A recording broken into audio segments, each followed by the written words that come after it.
Surprise interculturelle. Intercultural surprises. Surpresas interculturais. Intersanskritic आश्चर्य. Surprise interculturelle. Sorpresas interculturales.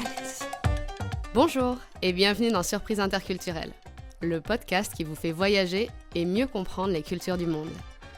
Je suis Charlotte Courtois, conférencière en diversité culturelle et fondatrice de l'ONG Constellatio. Je vous propose de vous raconter des histoires et anecdotes de voyage où j'ai été surprise par des réactions ou des coutumes d'ici et d'ailleurs. Le but ?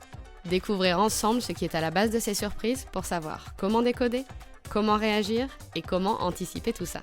Allez, je vous laisse découvrir l'épisode du jour. Bonne écoute! L'anecdote que je vais vous raconter aujourd'hui se passe en Espagne, où j'ai gagné un recul différent face aux particularités culturelles régionales. Vous vous souvenez quand je vous avais parlé du stage que j'avais fait chez Mercedes ?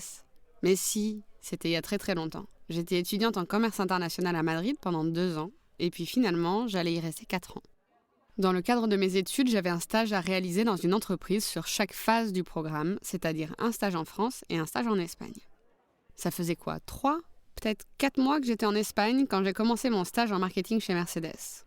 Je suis arrivée à Madrid quasi sans parler espagnol. L'espagnol de l'école, quoi. Autant vous dire que je parlais pas. J'ai appris à une vitesse folle. Quand on n'a pas le choix, on apprend très vite. Et puis, il faut dire que cet échange universitaire, c'était pas un Erasmus. Je le précise parce qu'à l'époque, quand on était étudiant Erasmus, on ne nous embêtait pas trop sur les notes. Alors que dans notre école, on avait une grosse pression sur les notes. Donc apprendre l'espagnol, c'était crucial. Et vite. Comme j'étais en coloc et que la règle d'or, c'était qu'on ne pouvait parler qu'espagnol entre nous, ça m'a beaucoup aidé. Tout ça pour vous dire que quand j'ai commencé mon stage, je me débrouillais pas mal du tout.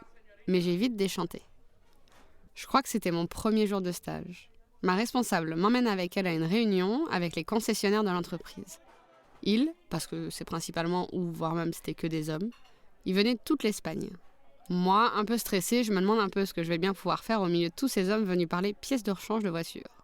Autant j'aime pas confirmer les stéréotypes genrés, autant je vais pas faire semblant, je suis pas très calée en voiture et à 19 ans je l'étais clairement encore moins. Ma responsable me dit donc, fais simple, t'as qu'à t'occuper de prendre des notes et tu feras un compte-rendu de la réunion. Ok, parfait, deal. Ouais mais non en fait. Après 4 mois passés exclusivement à Madrid, j'ai découvert l'incroyable, ou devrais-je dire la terrible, diversité de langues et d'accents du pays. Je rigole bien sûr quand je dis terrible, mais cette réunion ça a été l'horreur. Je pensais que j'arrivais enfin à une phase où je comprenais bien la langue. Et là, je me retrouve à devoir prendre des notes alors que je ne comprends pas la moitié de ce qui se dit. La galère. Le pire, c'était un monsieur dont j'ai oublié le nom, mais dont je me souviens très bien le visage. Pas très grand, cheveux et moustaches noirs. C'est marrant que ça m'ait marqué comme ça. Il était catalan. Les Catalans sont connus pour être très attachés à leur langue. Vous avez déjà dû en entendre parler. Eh bien, ce qui s'est passé concrètement, c'est qu'il parlait en castillan, certes, mais avec un accent catalan à couper au couteau. Et comme le catalan, c'est quand même assez proche du castillan, ce monsieur faisait des petites fautes de langage régulièrement. Et il plaçait des mots en catalan dans presque toutes ses phrases. Bref, pour moi, la petite Française fraîchement débarquée dans cette grosse entreprise, c'était la panique à bord.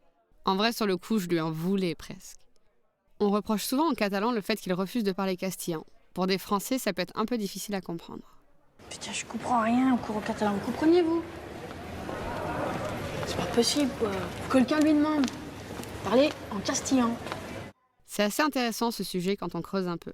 Comme je vous le dis régulièrement, pour comprendre, il faut s'intéresser à l'histoire, celle avec un grand H. Sous Franco, une dictature qui a duré de 1939 à 1975, l'usage des langues régionales comme le catalan, mais pas que, était interdit. Ça a renforcé son rôle de marqueur identitaire. Aujourd'hui, la langue catalane n'est pas là juste comme pied de nez au pouvoir centralisateur. Elle représente une fierté culturelle. Elle peut être aussi liée, évidemment, à des mouvements indépendantistes, mais pas toujours. Finalement, le fait que cette langue ait été interdite, ça l'a renforcée. Ça amène à se poser la question de nos propres langues régionales et locales en France. Chez nous, peu de régions ont encore leur propre langue. Et on n'a qu'une seule langue officielle en France.